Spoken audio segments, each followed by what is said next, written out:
Now on to something completely different, okay, which is musculoskeletal disorders. I wish I could be as funny as Monty Python and it'd be kind of better, but this part will not be on the test. Not in this one. It'll be on the next test. Okay, so don't study this part till after the test is done. Okay? So please don't come back and tell me. I had somebody do that a year ago. They came back to me and said, Dr. Nolan, I studied musculoskeletal disease. He's asking a single question. Did you forget? I said, no. But now you're set for the next test. They weren't very happy. So please make sure you look at the syllabus. Okay? What I've tried to do with this lecture is I've done it a little bit differently than the way the book is set up. I didn't like the way the setup was. It made it very confusing. So instead what I did was I broke it down into parts. Okay? And so what I'm going to do is I'm going to go from upper to lower motor neuron. Okay? If you think about it, neuromuscular function or neuromuscular function is completely dependent on the central nervous system. Okay, if you do not have a central nervous system, even though your muscles are perfectly okay, even though your peripheral nerves are perfectly okay, even though your spinal cord is still okay, it won't work. Okay, you need to have the cortex to actuate purposeful movement. Okay, that doesn't mean that reflex movement is not still there. It is, but that's not the same thing as purposeful movement. Okay, what always amazes me is that people forget this. And you'll see that every once in a while you get somebody on TV will show somebody moving under anesthesia and they say, they're awake. And my answer is, let me put it this way, BS. Okay? They're not awake. They're just moving to pain. That is not purposeful movement. Okay? That's reflex. Okay? If somebody cannot form a memory, they're not awake. Okay? So you can actually have somebody that appears to be talking to you and is still under adequate anesthesia, even to the point of talking. So it depends on your definition of what's considered awake. Okay, if movement is your definition of being awake, then you're going to have to ablate the spinal cord reflexes so no movement is available. That is a very heavy anesthetic. And in 80-year-old people, you're going to be killing them. Okay, so you got to understand that. Okay, so let's walk through this. This discussion is going to go from upper to lower. So we're going to go into talking a little bit about alpha motor neuron diseases, myelin disorders, which are part of the alpha motor neuron, which include ALS and Guillain-Barré. And then you have neuromuscular junction disorders, which is things like myasthenia gravis. And we actually had a very interesting case the other day, which of myasthenia gravis. And I'll sort of share that with you today as well. And then we'll talk about the actual skeletal muscle diseases. Okay, you can have loss of muscle contractile units, loss of mitochondria, or you can have infiltration of the muscle. So again, if you break this up into pieces, it makes it more manageable. Okay, I wish somebody had told me this when I was first starting, because when you first get told this, everybody just throws all these diseases at you, and you're going like, how do I know where it comes from? I can't even have it. I just memorize these names. And within 3 weeks after you learn it for the test, it's gone. That's not really worth it. But instead, if you look at architecture of how the damage can take place, and then you associate the names with it, then it stays with you. Okay? Because ultimately, your job is to put needles in places to shut down nerves. So you sort of want to know if you have an alpha motor neuron disease. You want to know if you have some kind of disease that affects the muscle itself, because if you give succinylcholine, that person may actually have a bad response. So those are the kind of things you sort of want to know. So let's look at the clinical differences between upper and lower motor neuron deficits. Upper motor neuron deficits means that you have something that is not connected between your cerebral cortex to your alpha motor neuron. That's an upper motor neuron lesion. A lower motor neuron lesion is everything from the alpha motor neuron downwards to the muscle that's not working properly. Something is damaged at that point. In upper motor neuron lesions, the reflex arc is totally intact. Okay? And because the reflex arc is still there, the person gets paralysis, yes, because you don't have any purposeful signal telling you to move, but you don't get muscle atrophy. The reason you don't have muscle atrophy is you still got the reflex arc that's still talking to the muscle and telling it, yeah, I need you, just stay there. We're not getting any activity from the top, but at least you got some neuron connecting to it, so it's causing a normal rainstorm of acetylcholine to be dropped. So the muscle never loses its complete neurological signal, and it continues to maintain its shape. Now, what you will see is that fasciculations and fibrillations are not present because the actual neuromuscular junction, where the acetylcholine receptors are still normally compacted in a very small area. So the muscle doesn't act strange. And I'll tell you how it jumps in a minute. But the reflex doesn't have the inhibitory component of it from the upper motor neuron, so it becomes hyperreflexic. So you hit somebody with a hammer, they'll kick on you. Okay? This can happen to somebody who's got spinal cord injury. You're doing an exam on them in the trauma room. You do a rectal exam, and you feel that the person has no anal tone. That's a bad sign. That's one of the reasons that we do that exam. Okay? Also check for bleeding rectally as well. But the reason we're looking for spinal cord injury, because if you do a DTR, deep tendon reflex, with a hammer, you're going to get a hyperreflexic response, and you think everything's intact. But in reality, it's just an upper motor neuron lesion. Okay? Now, the lower motor neuron disease is actually the alpha motor neuron is damaged, okay, or it's destroyed. Okay? It could be compressed, it could be cut, it could be demyelinated. It doesn't really matter. Whatever causes the alpha motor neuron no longer to send a signal properly to the muscle, now the muscle has no more neurological signal. It says to itself, I have no reason to be here anymore, so I start atrophying. Okay? Before it tries to atrophy, it tries to recommunicate with the central nervous system. The way it tries to recommunicate to the central system is that its DNA immediately begins to produce high levels of messenger RNA that produces new receptors called neonatal acetylcholine receptors. These receptors are unique in the sense that they cover the muscle. They literally cover it. And any kind of direct stimulus will open the channel, which causes fibrillations and fasciculations. Okay, you take somebody who's paralyzed from lower motor neuron lesions, and you just tap their muscle, it starts vibrating. Now, will it stay that way forever? The answer is no. It'll stay that way for 6 or 7 months until the muscle completely burns out. And after that, that muscle is gone and so atrophied that you don't get that effect anymore at that point. Will that person tolerate succinylcholine at that point? Yes. But would I want to try it? No. Okay? Because if you're wrong, you'll get a hyperkalemic cardiac arrest on your hands. So in the acute stages of spinal cord injury that leads to lower motor neuron deficits, you're definitely going to have a much higher risk of developing succinylcholine-induced hyperkalemic cardiac arrest. Okay? When you do your reflex hammer, these people have no reflex at all. Okay? That's usually a completely crushed cord, okay, or something like that. Okay? That means you got nothing. And remember, where does the cord end at? At L2, okay? So the nerves that run down to your legs, okay, are running through, that's coming L1, L2 is already part of the cauda equina. So if you get damage on the upper portion just above that, like at L2, L3, you're going to crush the nerve right inside the canal. And that's why you get lower motor neuron deficits. If you transect the cord higher, let's say it's C5, C6, and you cut it, that person will have hyperreflexic reactions because they have upper motor neuron lesions. Okay, so it depends on how the kind of cord injury you're getting. Okay. Now, what are the diseases of the alpha motor neuron? So now we're talking about we went from upper, and we're going to talk about lower motor neuron deficits. The reason I'm not going to talk about upper, because that's the next lecture. Okay, that's about neurological problems.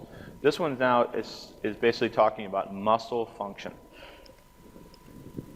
So alpha motor neuron disease, you can have a deficit of the actual, wonder why it didn't show up, but it's supposed to be there. That's really strange. I wonder what happened to my slide. It's supposed to show up when I press the button. Okay, anyways. One is the actual alpha motor neuron itself is damaged.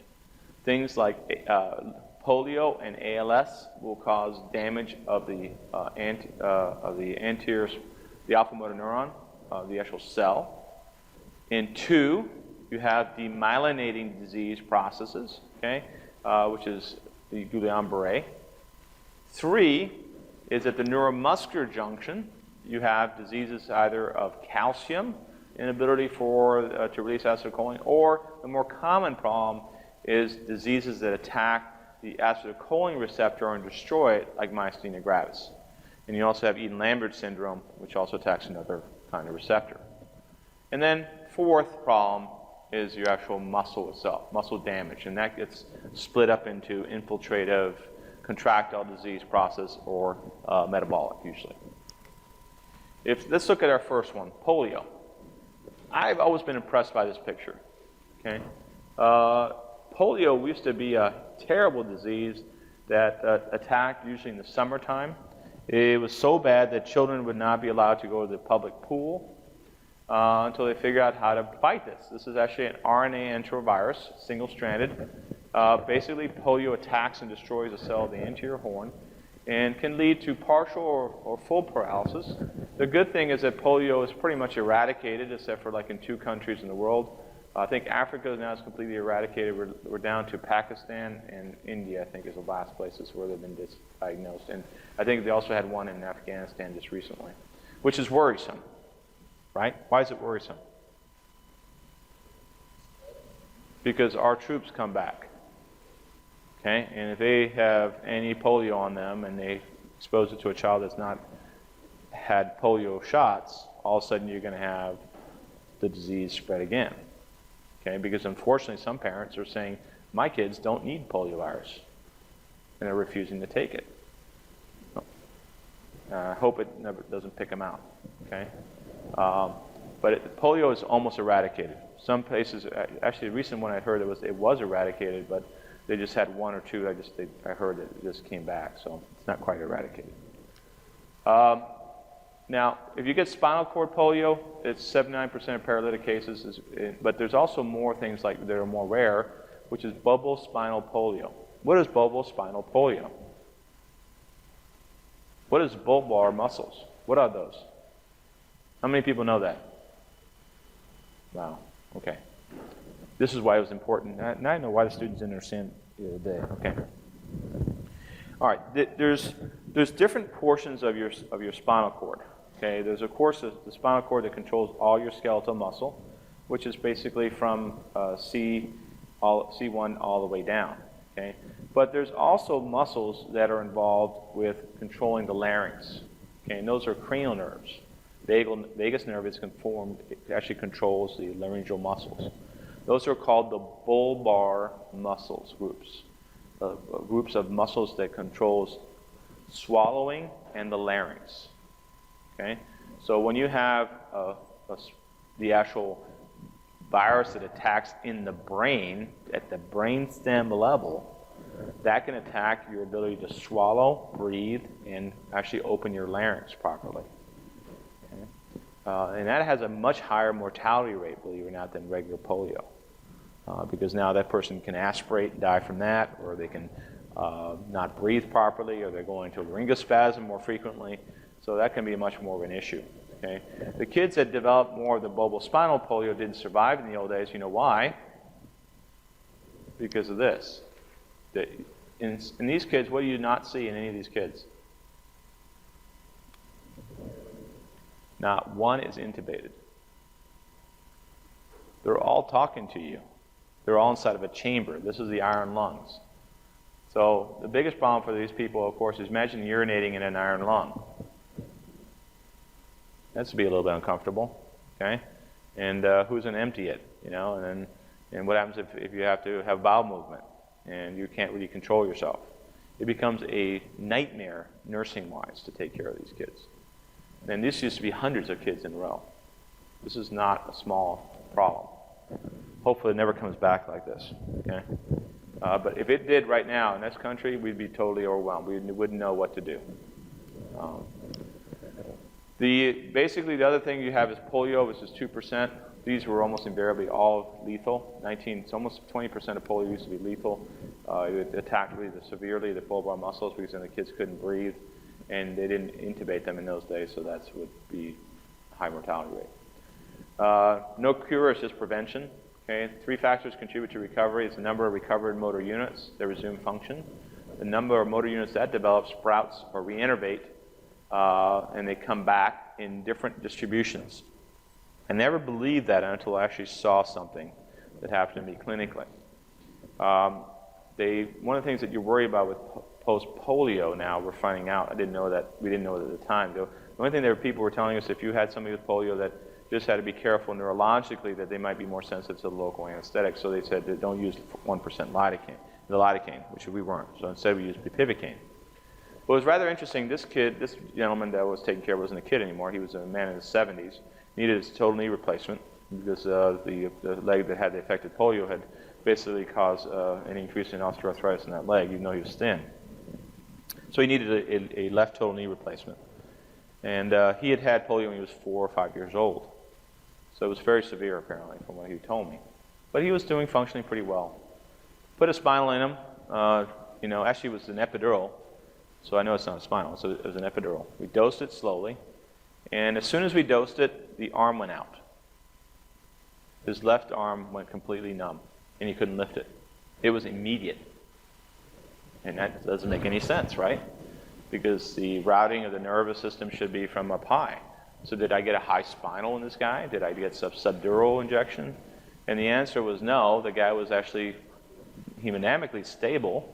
He became very anxious and actually began to get very scared because he said, this is what it felt like in the polio. I lost my arm function. And then after that, he lost his leg function, which is what should have happened. Should have been legs fought first. What we figured out later on was, when they did some studies on this guy, was that he had rerouted his spinal cord because he was so young, being so plastic, that he rerouted his spinal cord function to his arm, to his lower lumbar area. That's pretty amazing. So when they tell you that they're reinnervating and sprouting, yeah, it can be any portion of the spinal cord. So be very, very careful with doing a spinal or an epidural in these people. You may get very undesired effects, or you might get things that you may not expect. Okay? Personal experience. Okay? Yes?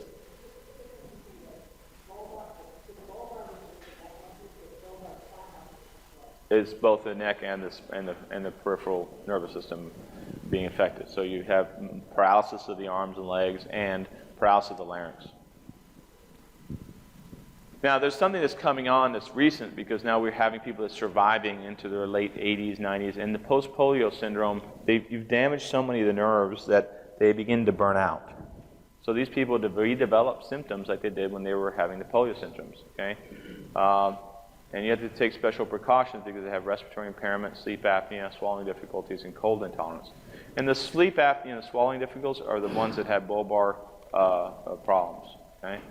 The post-polio syndrome is complicated and develops in patients usually 30 or more years after their initial infection. And the weakness may actually get worsened with muscles that were previously weakened. And the weakness may also develop in muscles that previously were thought to not to be affected. We think that's due to neural fatigue syndrome. Okay? Post-polio, many anesthesiologists are hesitant to use regional anesthesia in patients with pre-existing neuromuscular diseases because of the concern of exacerbating existing problems. That's a real true concern. There have basically been no reports of adverse effects due to regional anesthesia on post-polio syndrome, but this does not necessarily mean the regional techniques are without risk. Just like I just told you. Okay, and I didn't write it up. I should have written it up. Okay, I just didn't. I should. One of these days I'll sit down and write it up. Plasticity is the issue, and the decreased number of neurons. Now, what is recommended is that if you are going to use a regional anesthetic, to use bupivacaine, because lidocaine is toxic in these people. There's a possibility that it may be more toxic. Okay? If you look at general anesthesia, you still have to be concerned because these people have a higher risk of developing aspiration syndromes. They may have already bulbar muscle weakness. Your induction agents, I usually would do rapid sequence. And your succinylcholine is basically, in the acute phase of polio, it's basically contraindicated. But usually it's avoided because there's not enough literature.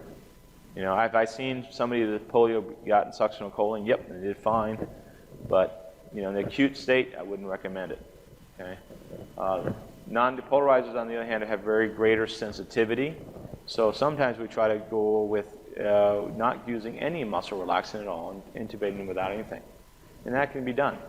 okay, especially with diplomat.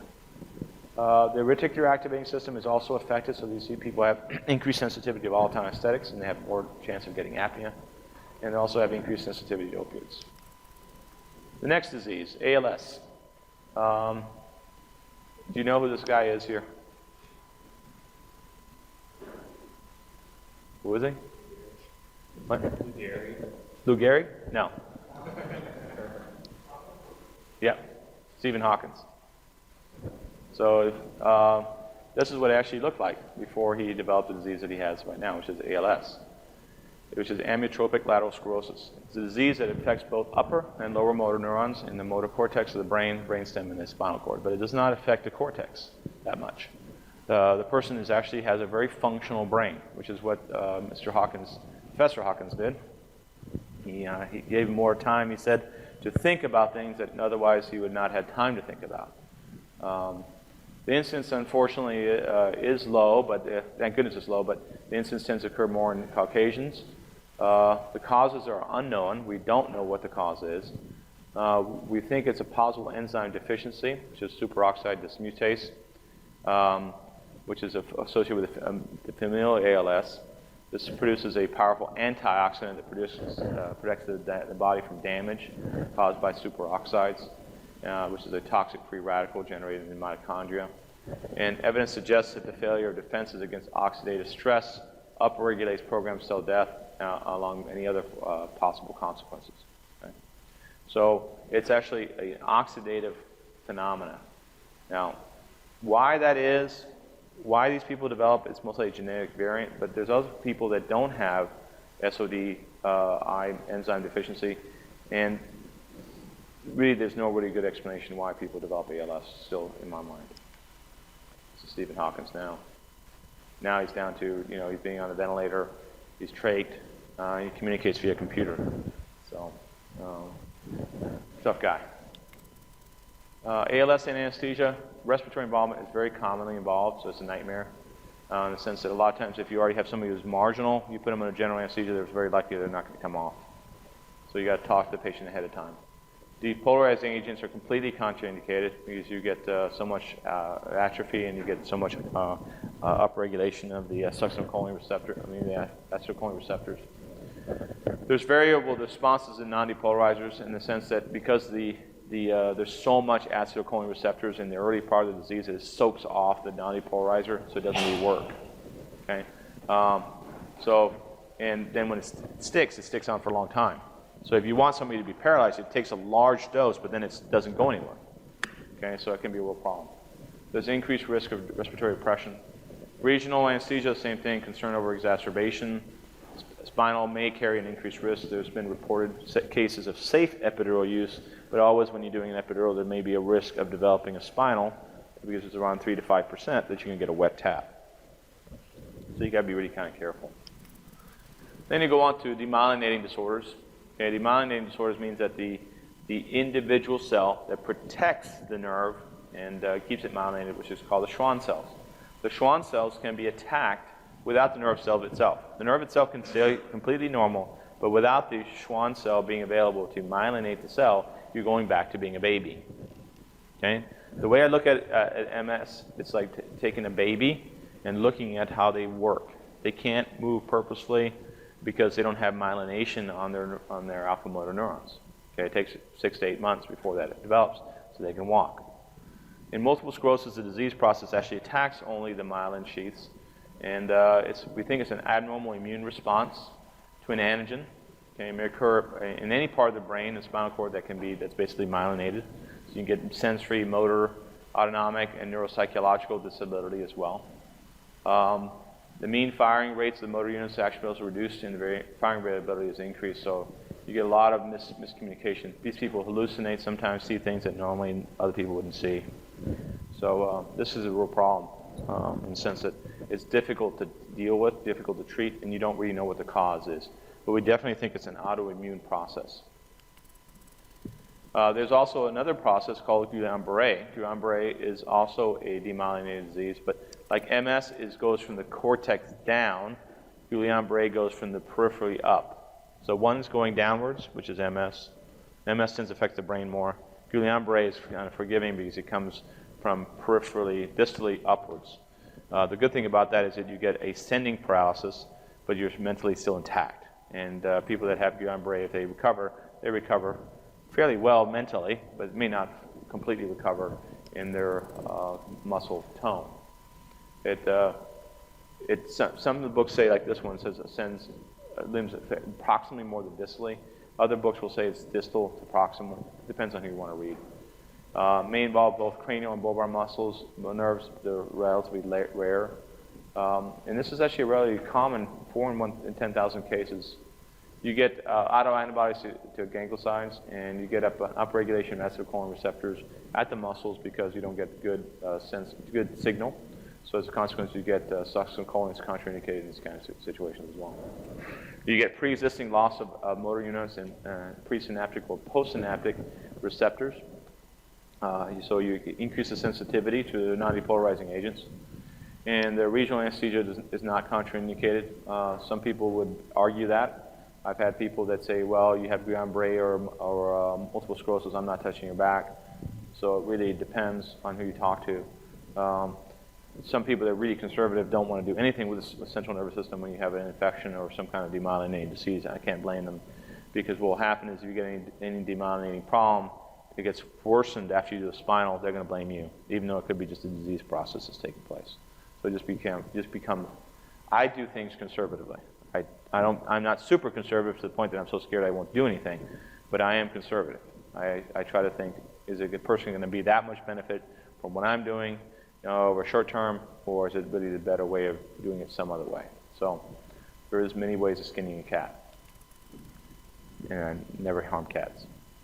So neuromuscular junction diseases. NCH, which is called the neoacetylcholine receptor upregulation, can occur from any of these following. Anything that causes a signal not to get to the actual muscle. So spinal cord injury, strokes, burns. Burns, the reason that is because burns, a lot of times people think it's just cutaneous, but burns actually go deep, and they actually damage the nervous system. Okay?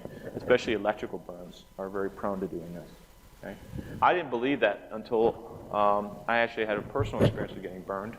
My wife was cooking for about 20 people that are coming over the house, and I was in a rush. I think I had a few rum and cokes at that point too. And she told me, says, "Oh, why don't you get the sausage that's on the not on the burner? What's it called? Not the grill. We were inside the oven. What's the name of it?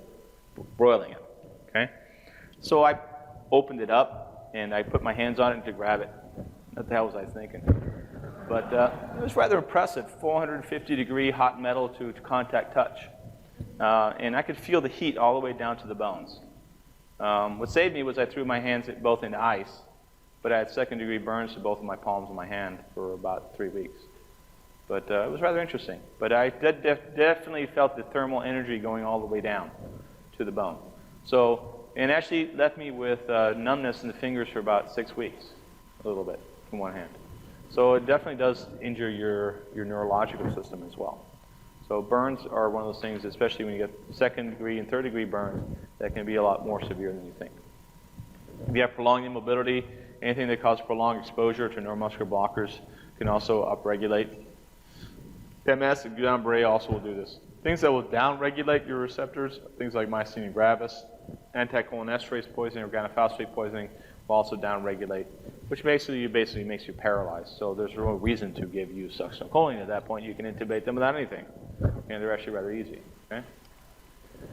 With myasthenia gravis, the etiology is that women are more common than men.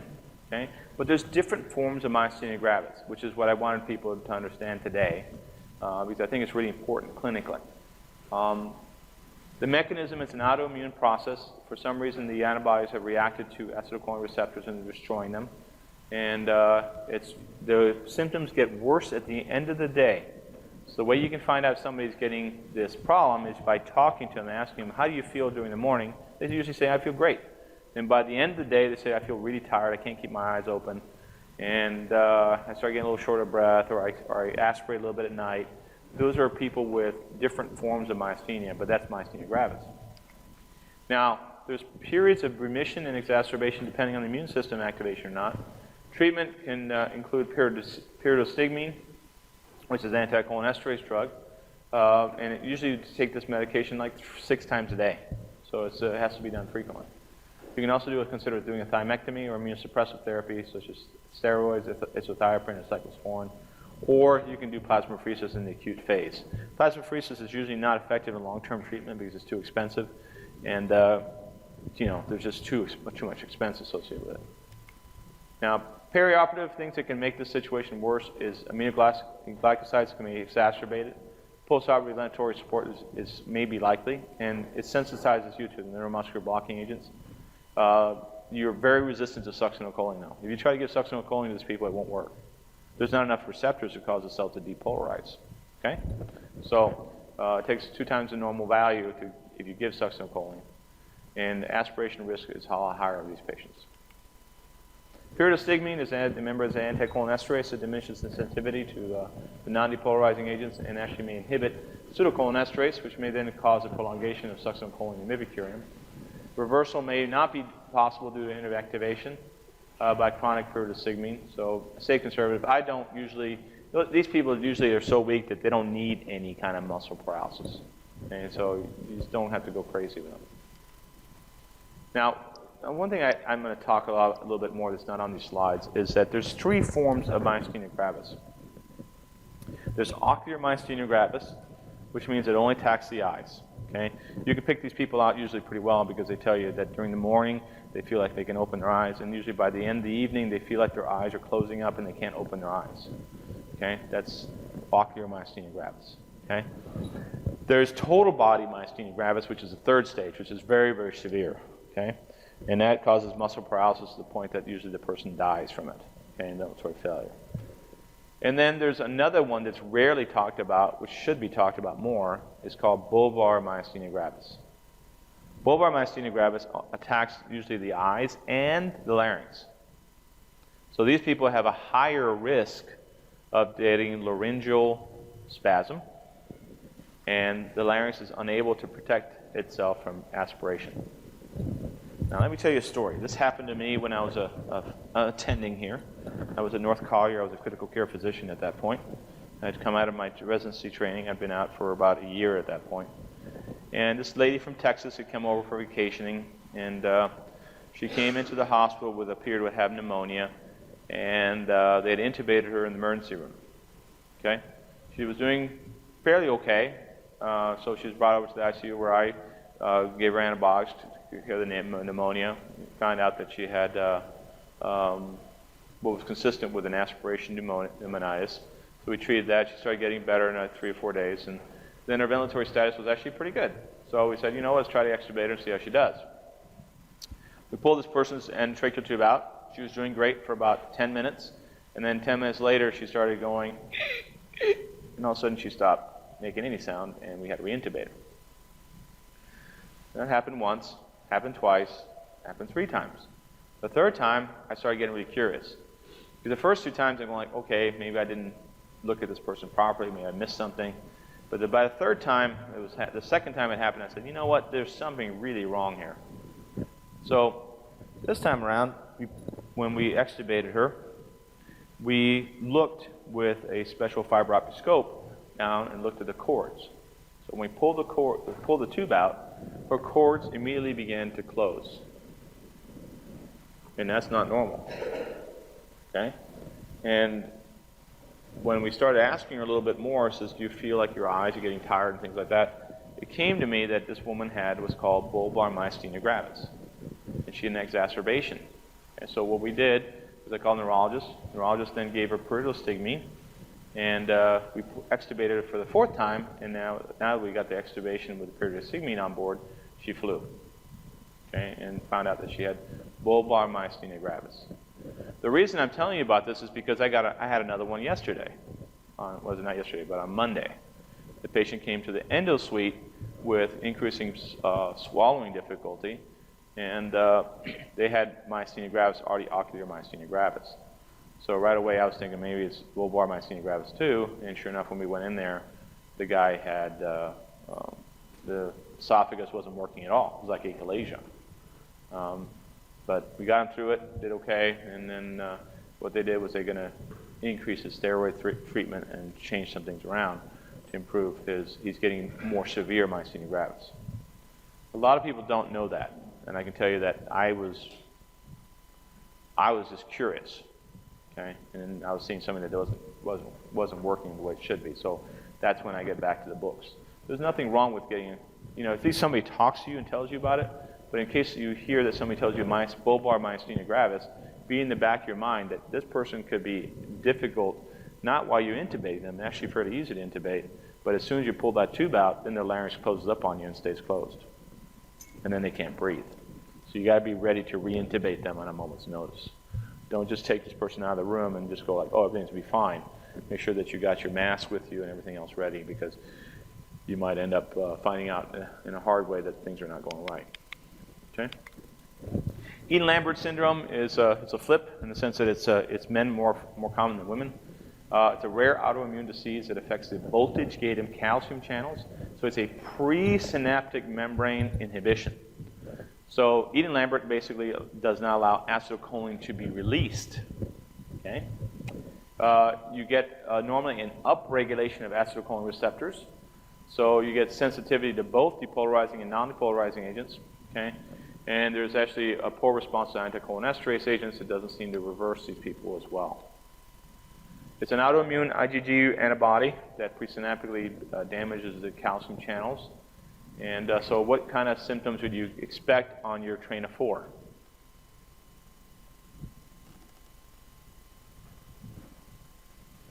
If you were giving somebody succinylcholine, let's say myasthenia gravis-like patients, and blocking that, you would get decreasing amplitude on all 4 twitches. Okay? But if you begin to damage the presynaptic area, you start damaging the release of acetylcholine. So you get initially a good response, but then you get fade. And these people get fade at rest. It's pretty cool. You do your train of 4 while you just give your induction agent, and you do your train of 4, and you're going to see fade already up front. And you're going to go, well, how the hell am I going to reverse this guy? You can't. You're not going to be able to tell if you reversed them adequately because they already have fade already. Do you understand the problem with that? Does that make sense? Okay, good. If I had asked this question 2 years ago, I would have gotten the stared look. The good thing about pharmacology taking over it, I was going to explain it a little bit better. All right, so you have increased sensitivity to SUX and non-depolarizing agents, and also it's sometimes associated with paraneoplastic disorders like small cell carcinoma. And a lot of times these people complain of muscle pain. The reason they get their muscle pain is because their muscles having to overwork, and it does fire to try to do the same amount of workload. You can also have muscular dystrophies. Now we're looking at individual muscle disease. This is hereditary diseases. They're painless degeneration and atrophy of the skeletal muscle. Okay, it leads to progressive symmetrical skeletal muscle weakness and wasting. And there's really no evidence of denervation. There's different kinds. You can see there's 6 different kinds. Pseudohypertrophic, also known as Duchenne's muscular dystrophy, which is the most common one that we all hear about. Limb-girdle, fascicle-scapular, Mnemolyne, Norad, oculopharyngeal, and Emery-Dreyfus muscular dystrophies.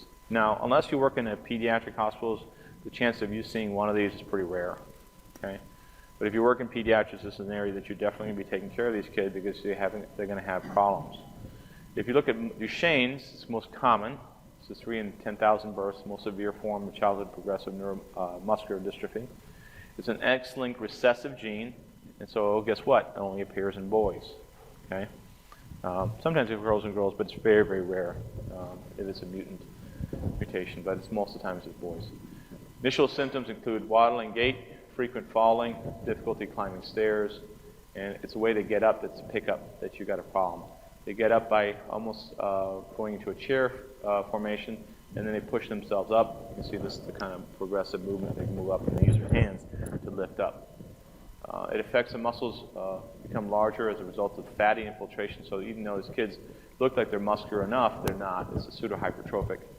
It deteriorates skeletal muscle strength, and typically these boys are confined to a wheelchair by the age of 8 or 10. So it's a bad disease process. Kyphoscoliosis can then develop, and then you get respiratory compromise. And a lot of times you get skeletal muscle atrophy that promotes long bone fractures. Believe it or not, the bone basically needs the muscle to strengthen it. Okay? Every time you punch something, or you kick something, or you do something with your bones, it actually strengthens it, which is kind of weird. Okay? If you take if you see these guys that break brick and stuff like that, you could do that. I mean, unless you're trained. Okay? If you do it for 6 months, you can do it. You keep hitting a wall or keep hitting sand, it'll make microfractures develop in your bone. The microfractures are then replaced with calcium, which then allows you to have more strength, more density in your bone. Now, there's different genetics in different individuals. Some people have extremely high bone density. Okay? If you're one of those people, when you put yourself on a weight measure, you go off the scale. In other words, your height to weight ratio is so off that it makes you look like you're obese. It's really strange. Okay? But other people have low bone density, even though they're slightly overweight, they don't have the same bone density, and they actually appear lighter. So you can definitely make the bone considerably heavier with that. You have definite genetic differences. Even the military has finally realized it, and they have men that have high bone density. Okay, of course, they tend to be pretty good in the military. You have somebody that's pretty high bone density, he's going to be very strong and be able to hit pretty hard. So those people were actually being washed out because they were saying that they were obese when they weren't. So they finally figured out that maybe that's not what we should be doing. If you look at pseudohypertrophic muscular dystrophy, it causes, again, mental retardation. Serum creatinine concentrations begin to rise, okay, and early in the disease. Usually later on it doesn't, because that time it's burnt out. This is what the muscle actually looks like. You see these little white spots? These white spots used to be skeletal muscle. This is all gone. This is all fatty infiltrated now. What they did with this slide is they gave a lipolytic agent that broke down the fat, and it just left a residual red stain to pick up the skeletal muscle. So that's pretty disease. That's bad.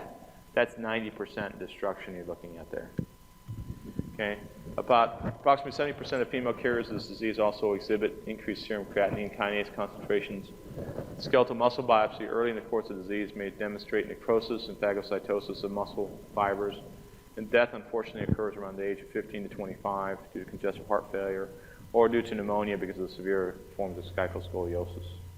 They also have degeneration of cardiac muscle invariably accompanies muscular dystrophy. So the same thing you have here, so they get cardiomyopathies as well. So you're talking about a multiple complicated process. You're not just taking care of skeletal muscle process, but you're also taking care of a cardiac muscle process. The only good thing is that the diaphragm doesn't seem to be as badly affected by this process, and it's unclear as to why. We think it's a degeneration of this, so degeneration of the cardiac muscle invariably accompanies muscle dystrophy. Yeah. And I know why I put this up here, but I can't remember the name of it right now. There's in muscular dystrophy, they're finding out that it's one of these components is basically missing, and that's what causes the atrophy effects to take place. It's dystrophin-associated glycoprotein complex. That's the one that's causing the problem. All right, so chronic weakness, predisposed to recurrent pneumonias, respiratory insufficiency. As the disease progresses, kyphoscoliosis contributes to further restrictive lung disease. So if you have to say is obstructive or restrictive, the answer is restrictive in this one. Sleep apnea may occur, and approximately 30% of deaths among individuals with pseudohypertrophic muscular dystrophy are due to respiratory causes. This is typical Duchenne's. This is what it progresses to. May require anesthesia for muscle biopsies, usually be done under sedation. Preparation for anesthesia must be taken into consideration several implications: skeletal muscle weakness. Succinylcholine choline is definitely contraindicated, so you can get rhabdo and hyperkalemia, cardiac arrest. And be very careful with non-depolarizing agents because there's not enough muscle mass. Decreased cardiopulmonary reserve, and there's increased risk of pulmonary aspiration. This is a typical biopsy. This is more than a biopsy. This is actually a pretty big filleting, but you can see the muscle doesn't look normal. Okay, the muscle, this looks almost like salmon that's been factory fed, okay, instead of the salmon that we normally get, which is nice and red. This is what muscle should be, nice and red and meaty. This doesn't look good. This looks very fatty and yellowy. And that's what these people have. And if you look at his muscle, this looks like he's hypertrophied, but in reality it's a pseudo-hypertrophy. Again, pseudo-hypertrophy showing the muscular. This is early, showing the fat infiltrative processes. And rhabdo, with or without cardiac arrest, has been observed with administration of volatile anesthetics. MH also is associated with this disease. And so one of the things, another ones that it makes it more complicated to take care of these kids. Regional anesthesia to avoids a unique risk of general anesthesia in these patients. But most of the time these are kids. They're not going to be really pretty happy about you messing with their spines. And during the postoperative period, neuroaxial anesthesia may actually facilitate chest physiotherapy, and that's why we put epidurals in these kids a lot of times. We usually do them after his sleep, unfortunately, because they just don't tolerate sitting there, putting it in awake, which increases the risk, by the way. Okay. Monitoring and early detection of malignant hyperthermia is of course, important. Anticipate postoperative cardiac complications, and you may have pulmonary insufficiency that may be prolonged to 36 hours. Now, what I expect you to do with this material, really, for your test, and the best advice I can give you for certification exams, is the more exposure you have, the better you're going to be, at least asking. Try to work your way through the problem, okay, and try to make sense of it. Don't just memorize. If you're memorizing, what's going to happen in about 6 weeks, it'll be out of your mind. And really, the purpose of this stuff is if you hear something, at least you know where to look. And that's where I think about it. Just try to have a major, where things should be, and then walk your way to the problem based on that. It's not, if you just memorize the disease process, you don't know where the problem is at, then you forget it really quick. Now, once you see one of these clinical problems, you'll never forget it again, by the way. Because the clinical experience of seeing somebody with this kind of disability and disease basically imprints it in your brain that you don't forget it. So that's one of the good things about experience. Experience kind of tells you things that visually that you cannot explain in a picture. Seeing somebody uncomfortably, or you personalize it to yourself that now you got to put this person under general anesthesia or some kind of anesthetic, and you know all the risk. It's definitely something you don't tend to forget. Let's go on to finish up the rest of the muscular diseases here. Limb-girdle muscular dystrophy is a slowly progressive but relatively benign process. It tends to occurs in the second or fifth decade of life. It tends to affect the shoulder girdle or hip girdle muscles, and it may be only the skeletal muscles involved, so it doesn't affect the respiratory muscles as much. You have the next one, which is the fasciculoscapular humeral muscular dystrophy. You can see the distribution. It's a slowly progressive wasting. Usually begins in adolescence. Usually the kids come in and saying, hey, look, my pectoralis muscles are not developing like they should. Most kids at that point, they want to start getting the pecs up so they can start, doing football or things like that. The typical thing is that usually the kid's trying to do push-ups and he can't. The other kids can. This is another reason that they pick this up. Long life usually is expected. You get involvement in the facial, pectoral, and shoulder muscles. The lower limbs are involved much later on. They have difficulty raising their arms above their head and difficulty smiling. These kids almost cannot do a pull-up either. So push-up and pull-ups.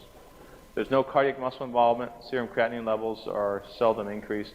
And the actual atricurum-induced neuromuscular blockade may actually be rapid in their reversal. So it can be watched that. The last one is Niemelin-Rod. No, there's one more. There's, I think, two more. Niemelin-Rod muscular dystrophy is an autosomal dominant disease.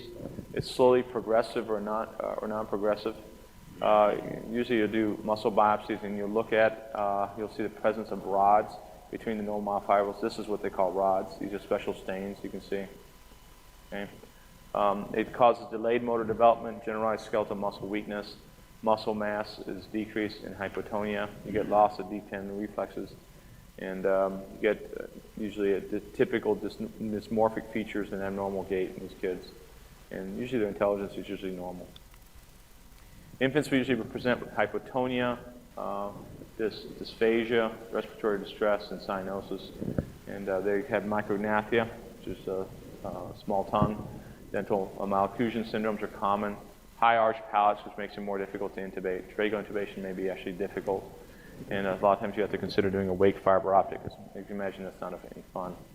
Skeletal deformities include kyphoscoliosis and pectus excavatum. Restrictive lung disease may be present, and VQ inequalities may be a problem. And you also get bulbar palsy associated with this as well. You get cardiac dilated cardiomyopathies developing these diseases as well. These are kind of like infiltrated genetic disorders. Response to succinylcholine and non-depolarizing agents is really unpredictable. There's no conclusive evidence that administration of succinylcholine invokes excess potassium release. But you do have resistance to succinylcholine, and malignant hyperthermia has not been reported with these cases. So needle and rod is one of the few ones that you can say they're not going to get MH. Okay? It's one that they always tend to pick out. The way I remember it is just NM, no, just put no malignant hyperthermia. That's how I remember it, NM. Okay?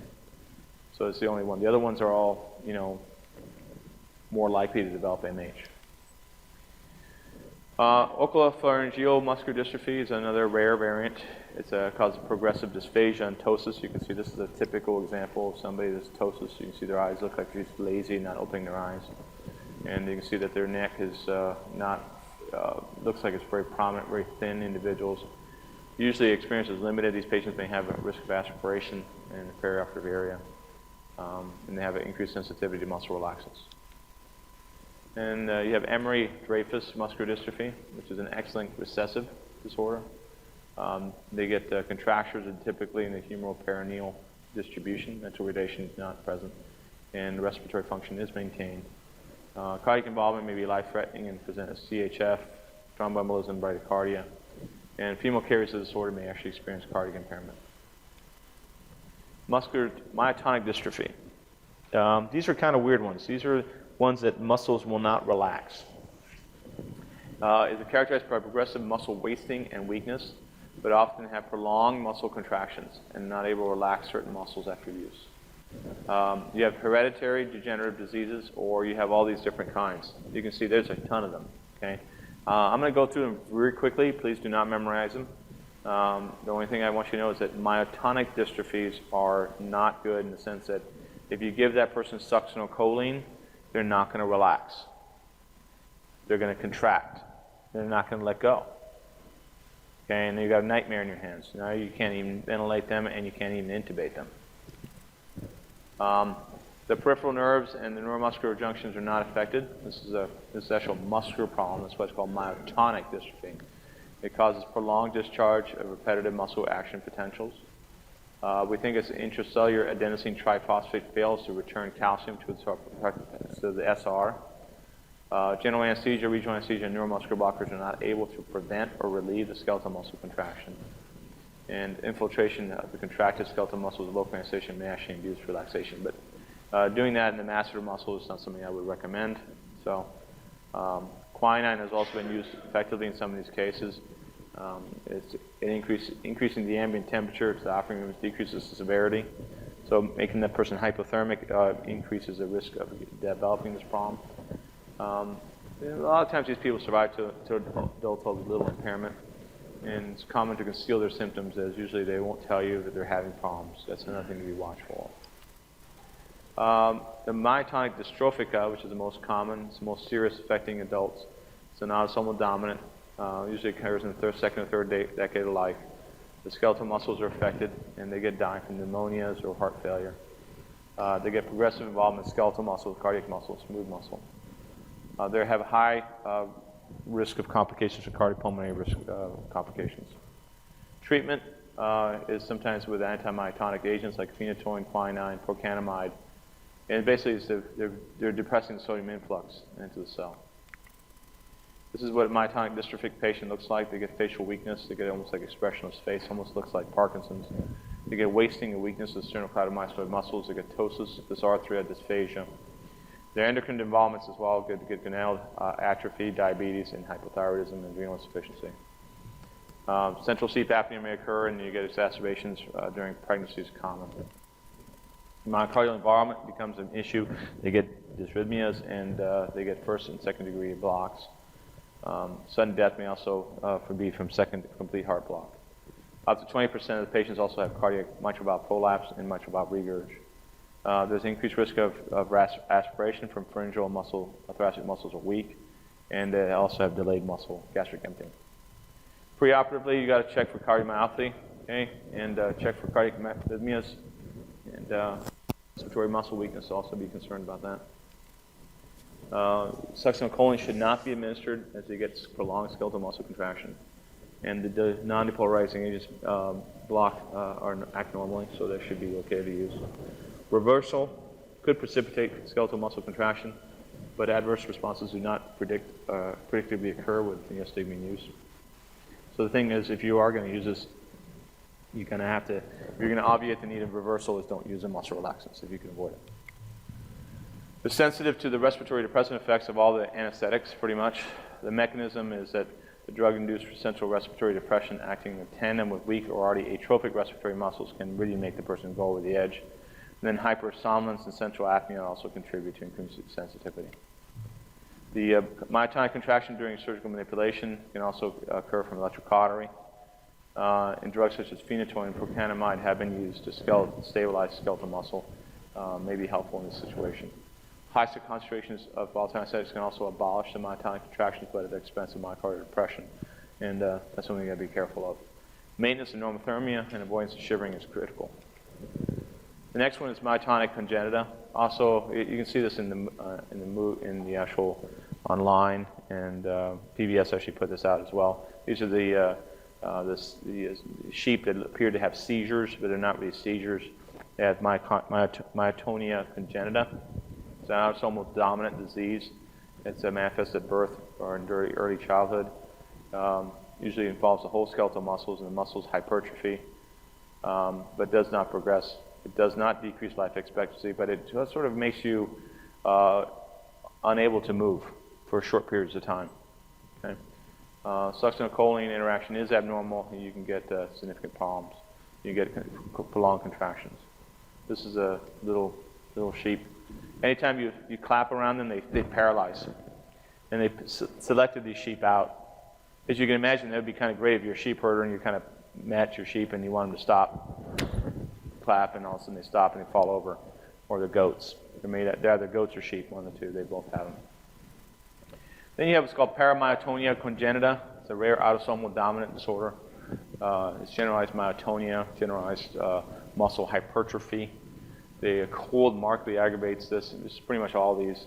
Some patients develop muscle paralysis independent of myotonia, and could also be related to elevations in serum potassium concentrations. And your electromyogram is actually maybe normal at room temperature, but becomes evident when it's cooled. You also have what's called Short-Jampel syndrome, which is a rare childhood disorder, which causes progressive muscle weakness. Tracheal intubations are predictably difficult in these kids. They get blepharospasm and tense puckering in the mouth, and they're also susceptible to MH. Periodic paralysis can be broken down into several kinds. There's a hypo or hyperkalemic type. The hyperkalemic form is more rare, thank goodness.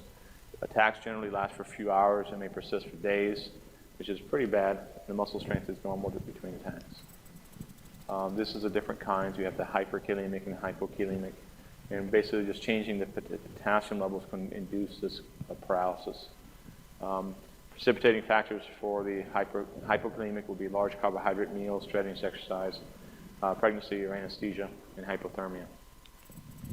The actual cause of it's unknown. Mutations in calcium and sodium channels are associated with this, but not related to any abnormality in the neuromuscular junction, so there is loss of membrane excitability.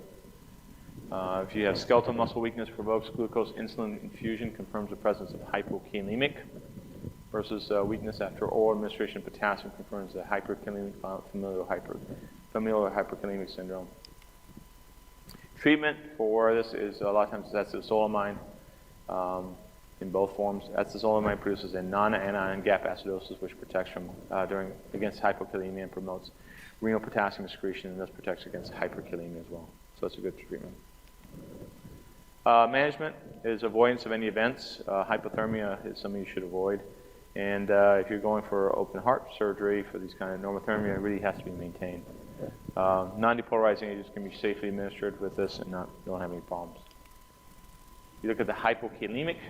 Preoperatively, you want to give carbohydrate balance. You have to be careful. Remember, increased glucose loads will make this person hypokalemic, so you don't want to give them glucose.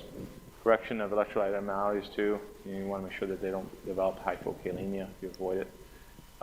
And avoidance of any known agents like psychological stress, cold, or carbohydrate loads. Frequent preoperative monitoring of serum potassium is useful, so it's one of the things that you want to sort of check again when the person comes in. Aggressive intervention to increase serum potassium may occasionally be needed to reverse this effect. And short-acting neuromuscular agents are preferred. Succinylcholine with the ability to increase serum potassium transiently is susceptible in the patient, so it's especially safe. So hypokalemic periodic paralysis is okay. On the other hand, succinylcholine would be contraindicated in the hyperkalemic periodic paralysis. This is preoperative potassium depletion with diuretics. Prevention of carbohydrate depletion can also be done and avoid the potassium-containing solutions.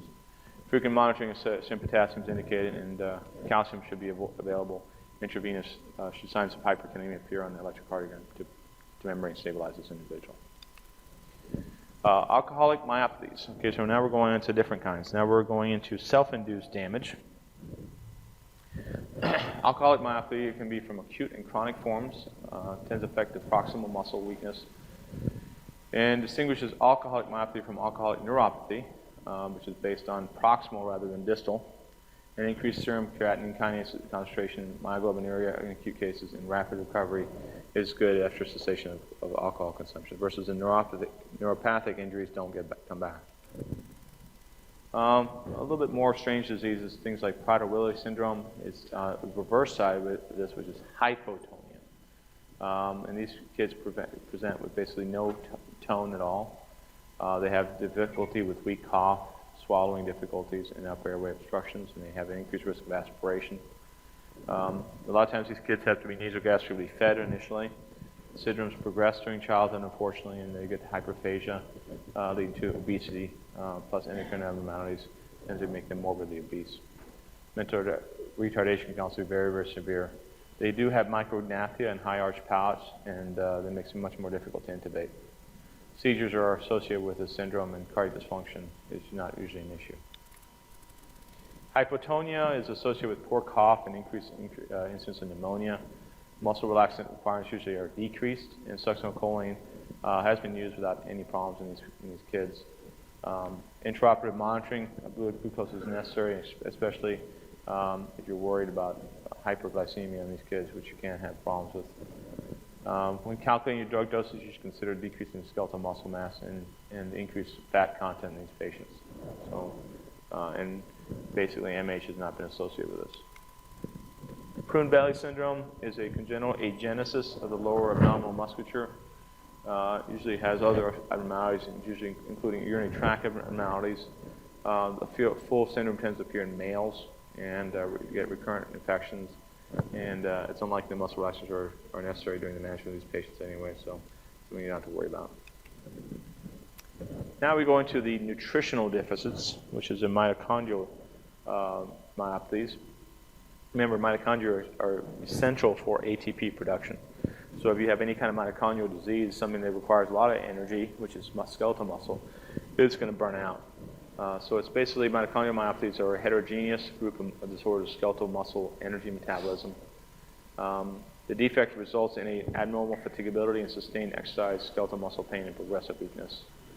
And unfortunately, over time, this develops into a very severe breakdown of other organ systems as well, because they have high energy demands as the brain, heart, liver, and kidney. So this is not just isolated to the actual skeleton muscle, but it's actually it's all over the body. These are the very rare things, so I'm not going to go into a lot of detail. I'm going to go rather quickly through these. You have the Karen-Sayer syndrome, which is a rare mitochondrial myopathy. Leads to hearing loss, short stature, peripheral neuropathy, and general anesthesia has an increased risk of drug-induced myocardial depression, cardiac conduction defects, and watch for hyperventilation post-op. You have multi-core myopathy, which is an autosomal recessive, proximal skeletal muscle weakness, and preoperative assessment of respiratory function is necessary, and especially if these people have kyphoscoliosis. And a lot of times they have difficulty swallowing. Centronuclear myopathies, we can see here in this picture. They're rare congenital myopathies and defects in the mutation in the genes important for muscle cell growth and differentiation.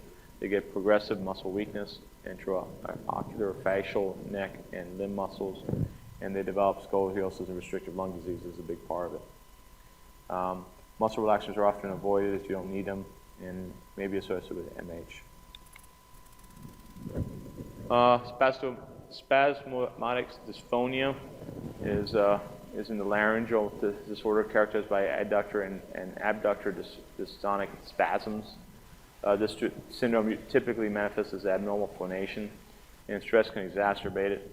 Botulism toxin, which blocks neuromuscular transmission, may be effective for treating the spasms. And preoperative fiber optic or direct laryngoscopy may be necessary to define the anatomical abnormalities, so these people can have difficulty intubating.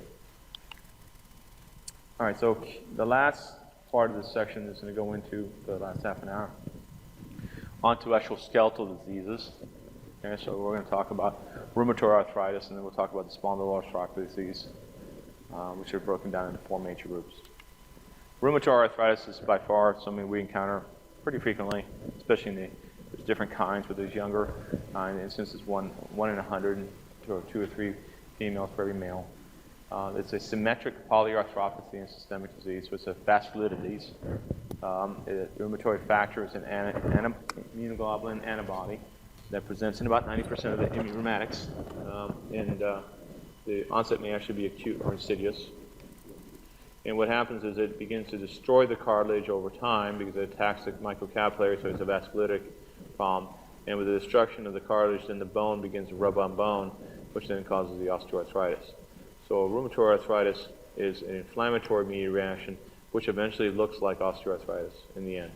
But initially, it's a heavy inflammatory process, making the joints very painful, and eventually that autoimmune disease process destroys the cartilage, and then you get bone on bone, which ends up meaning that you need to replace the joint. And this is what actually a joint looks like. That's not healthy, by the way. It should be nice and smooth. Okay, this especially should be smooth down here. This is where the cartilage is at. You can see this is cartilage here. That's normal. The rest of it is gone. And that's pretty advanced rheumatoid arthritis. And what you get is you get breakdown of the actual joint. So now you get these kind of fingers instead of staying straight. You begin to form subcutaneous nodules, and it progresses into having abnormalities in the actual joint itself. So these people have multiple joint replacements, as you can imagine. In rheumatoid arthritis, you get morning stiffness, hands, wrists, and knees. And then you get thoracic, lumbar, and sacral spread. Cervical spine involvement involves atlantoaxial instability, which increases the risk of it fracturing at C1, C2. That's pretty dangerous, you can imagine. And TMJ disease is also very common in these patients. Cricoretinoid arthritis may also develop, so that means that person may be more difficult to intubate with, and you need to have a smaller endotracheal tube than you anticipate. Usually the person presents with stridor, hoarseness, and dyspnea. Cardiovascular is the arthritis attacks the heart as well, causing pericarditis, and pericardial effusions, myocarditis, coronary arteritis, vascular fibrosis, and you may also get an aortitis with aortic dilation and aortic regurgitation. Vasculitic disease may also be present with visceral edema, ischemia, MI, and increasing risk of strokes. If you look at pulmonary, they get developed pulmonary effusions. Rheumatoid nodules include pleural and parenchymal, which means they get nodules that mimic TB. Interstitial inflammation and fibrosis is usually rarely progressive. And the costochondral arthritis, which is seen, is restrictive and that leads to vitreous inequality. Rheumatoid arthritis causes muscle weakness, causes peripheral neuropathy, and hemologically these people develop anemias. And sometimes they're associated with what's called Felty syndrome, which is rheumatoid arthritis with splenomegaly and leukopenia. Sorry, leukopenia is not spelled right.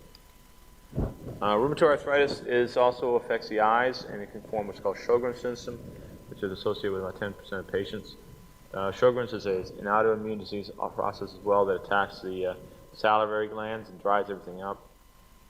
If you look at the renal, it can cause amyloidosis, the position of antibody complexes in the kidney itself and cause permanent damage there as well. Treatment includes anti-inflammatory agents such as non-steroidal anti-inflammatory agent methotrexate, which is also a bone marrow suppressor, TNF antagonists, also effective, steroids, and immunosuppressants like cyclophosphamidase with azathromycin. If you look at the next form, which are called the spondyloarthropathies, there you have the ankylosing spondylitis, reactive arthritis, juvenile chronic polyarthropathy, or enteropathic arthritis. If you look at ankylosing spondylitis, is a chronic progressive disease of the spine. We see this in the elderly. Usually it presents early, but it takes a long time for it to completely be exposed.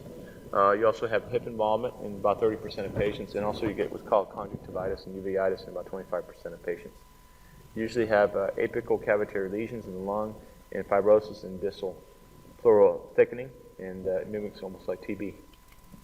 This is what ankylosing spondylitis looks like. The patient usually is found in a sniffing position. If they're not, it's going to be a hard time intubating, so you have to do it awake.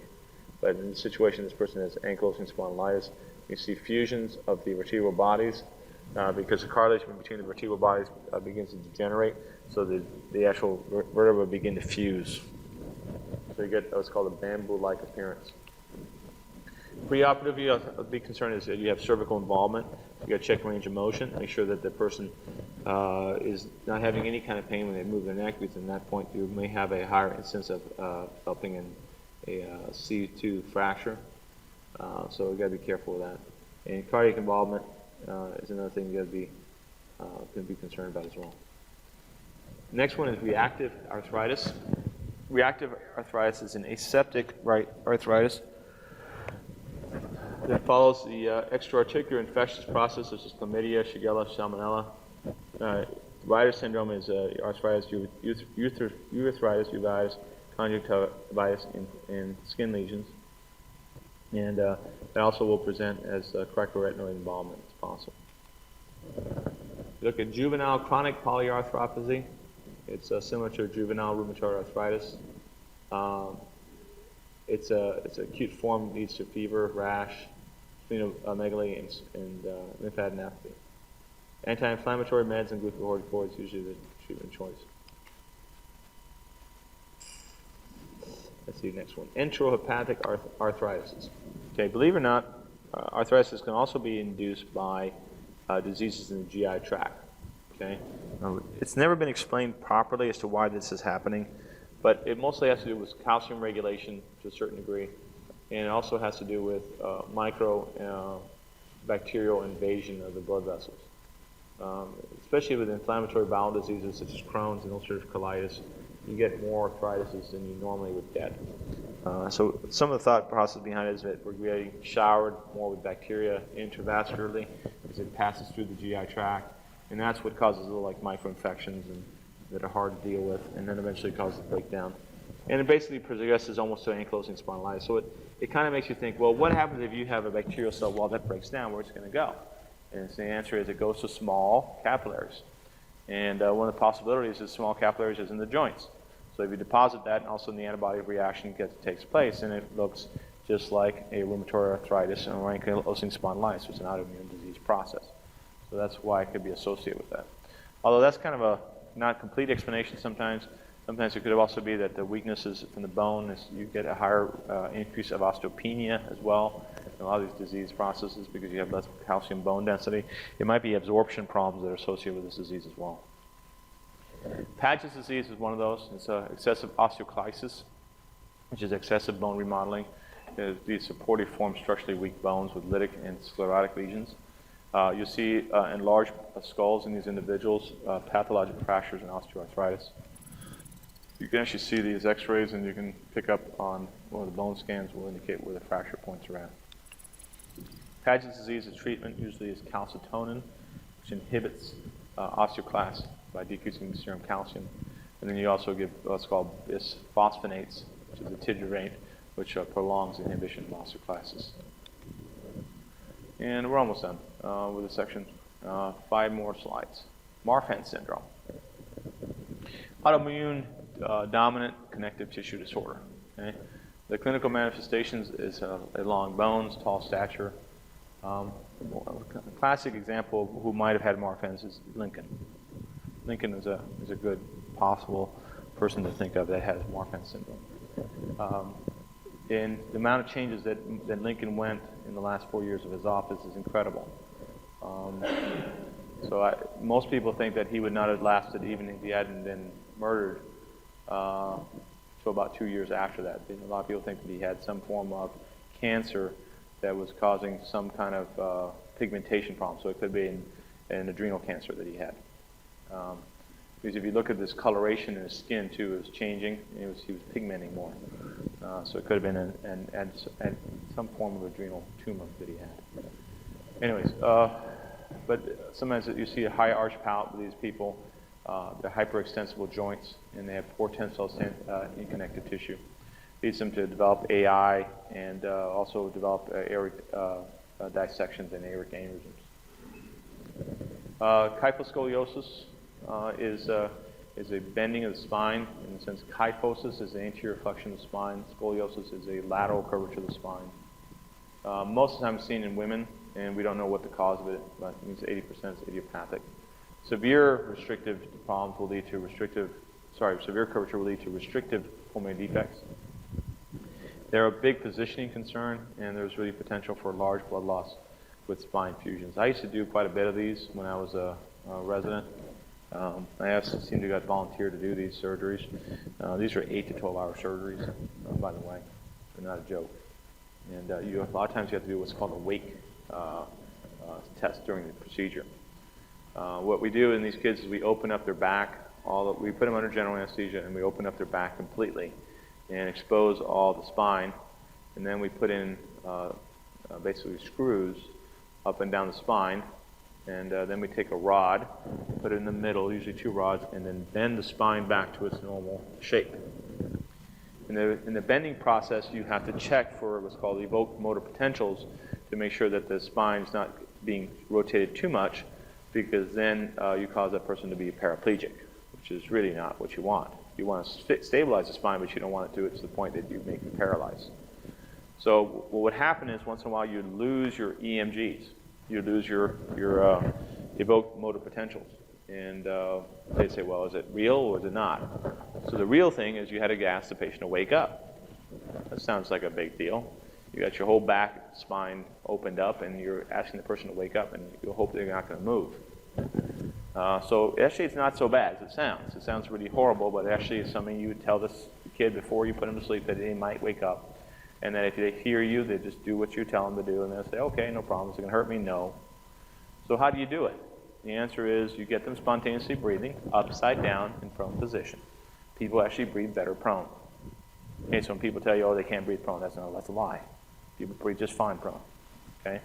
Just how many of you sleep on your bellies at night? Do you survive every night? Okay, so you're breathing just fine. Okay? That being said, so putting somebody in general anesthesia and then putting them spontaneously breathing upside down is not a big deal. Okay, you just get them spontaneously breathing. Then once you get them spontaneously breathing, you start getting them enough narcotic that they're breathing around 12 times a minute. Then you shut off all your volatile anesthetic first. Okay? And then as the volatile anesthetic comes off, the person will try to breathe faster because that controls some degree of pain. You give a little more narcotic. Okay? Until you're still breathing at 12 to 8 breaths per minute. Then you shut off your nitrous. Okay? And then you wake the patient up. And usually they'll still breathe at 12 breaths per minute. You untape their eyes, and you tap them on their forehead, tell them, open your eyes. They'll open your eyes. They'll look at you. They won't move. They're comfortable. They're just opening their eyes. You tell them move their feet.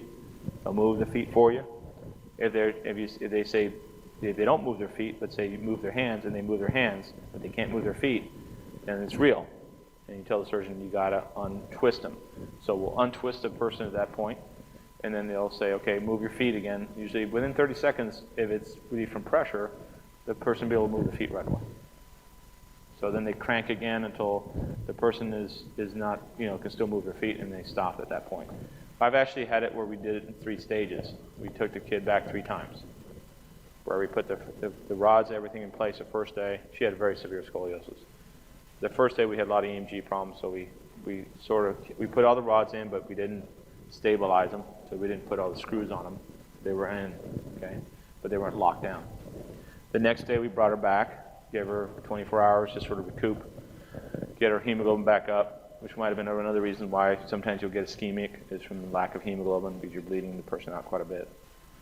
Then we brought her back about 3 days later, put her to sleep, and then bent her again. This time her EMG still changed a little bit, so we sort of played with it a little bit. We increased it a little bit. Then we woke her back up, got her extubated, and got her back. Then 3 days later again came back until we finally got her where he wanted. And that took 2 weeks in the hospital. But by the time she left, she was fairly stable and not to a severe point of scoliosis where if you don't treat this, you'll get into restrictive pulmonary defects and they die of pneumonias and cardiac failure as well. So this is what kyphoscoliosis looks like. Okay, you can pick it out very easily. Once you've seen this a number of times, you can pick out somebody from across the dance floor with this disease, or you tell the person to bend down, you'll see it right away. That's the fastest way to pick up how bad somebody's kyphoscoliosis is. We do a lot of patients that have kyphoscoliosis, and the reason that's important to know is how do you approach the epidural or spinal to do a spinal in somebody like this, and you have to rotate your axis, always pointing to where the metal should be at. And I'll teach you that later on when we get to clinical. So all of you will encounter this once in a while. Achondroplasia is, again, one of those rare things. It's autosomal dominant or occurs in spontaneous mutation. It's a decreased endochondral ossification, so these kids get short tubular bones. The problem with them is they can develop pulmonary problems over time. They get airway obstructions, restrictive lung disease, and they get central sleep apnea, pulmonary hypertension. They can also develop a higher incidence of hydrocephalus, cord compression, odontoid hypoplasia, and thermal dysregulation. This is a person with achondroplasia. So I've taken care of little kids like this before, and adults as well. The adults are the ones that worry me, not the children. The children are not so much of a big deal. It's the adults that really now becoming impaired, and the respirations that become restrictive. That's when it becomes an issue. The organs still continue to grow, but the bones don't. And that's where the big problem is for these people. And then the last two is, this one's Russell-Silver syndrome. I've never seen this in my whole career. Apparently there's concerns of airway hypoglycemia and thermal regulation. I couldn't even find a picture of it, so it can't be that frequent. The one that I've seen before is osteogenesis imperfecta. This is a pretty bad process. And what really jumps out at you is the beautiful blue eyes. That blue sclera. It's very strange when you look at it. You know, sclera is normally white, right? There's blue, deep blue. It tends to affect females more. It's an autosomal dominant defect of collagen, and they get pathologic fractures. They get impaired platelet function, and they're difficult to intubate. And you can get these kind of problems. You get these bowing of the legs and stuff like that. This is if you ever saw the movie with Bruce Willis, the one that was Unbreakable. The other character, there was the guy that was constantly breaking his legs, was Samuel Jackson. He had osteogenesis imperfecta. That's what he was being described as. So, most of them, it tends to be more females than males. All right.